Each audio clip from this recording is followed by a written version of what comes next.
ভাই মণিমুক্তা দিয়ে ভরা বিছানার চাদর? হ্যাঁ ভাই, এটা 3D বিছানার চাদর, একদম ম্যাচিং করে পর্দাও নিতে পারবেন একদম। আরে দেখেন বাবারে বাবা, এত সুন্দর, সবকিছুতেই মণিমুক্তা ছড়ানো। মণিমুক্তা দিয়ে ভরা, একদম 3D, একদম আপনার রং কস কালার গ্যারান্টি আছে 10 বছরের, যেরকম আছে ঠিক ওরকমই থাকবে। এইরকমই জীবন্ত থাকবে? হ্যাঁ, আপনার রুমটা পুরো আলোকিত থাকবে। ওরে খাইছে রে, দেখেন মাথা নষ্ট। ভাই সাইজ থাকবে কি সাইজ থাকবে বড় সাইজ 7 ফিট 8 ফিট, আর এটার সাথে থাকবে দুটো বালিশের কভার, আচ্ছা। একটা বিছনার চাদর, একটা কোল বালিশের কভার থাকবে। আচ্ছা আচ্ছা।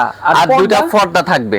ওকে, প্যাকেজ Matching করে। সহকারে দাম থাকবে কত? আর এটা ফুল প্যাকেজ হচ্ছে মাত্র 3050 টাকা। মাত্র 3050 টাকা ফুল প্যাকেজ? ফুল প্যাকেজ 3050 টাকা। যদি কেউ আলাদা আলাদা করে নিতে চায়? আলাদা হচ্ছে এই ফুল প্যাকেজটা হচ্ছে শুধু বিছনার চাদর, এটা হচ্ছে 1550 টাকা। আচ্ছা আচ্ছা। আর যারা হচ্ছে আপনার পর্দা নিতে চান, প্রতি পর্দা সিঙ্গেল পর্দার দাম হচ্ছে 750 টাকা। প্রতি সিঙ্গেল পার পিস 750 টাকা করে। তার মানে প্যাকেজ নিলে, ফুল প্যাকেজ নিলে জিতে যাবে সবাই। জি, অবশ্যই স্ক্রিনে দেখানো ফোন নাম্বারে ফোন করলে নিতে পারবেন। ভাই ঠিকানাটা আপনাদের বলুন। ঠিকানাটা হচ্ছে ঢাকা শ্যামলী স্কয়ারের নিচতলায় 150 নম্বর দোকান, ওয়ান্ডার কালেকশন বিডিতে আসলে সরাসরি দেখে নিতে পারবেন। আর আমরা সারা বাংলাদেশে ডেলিভারি করে থাকি।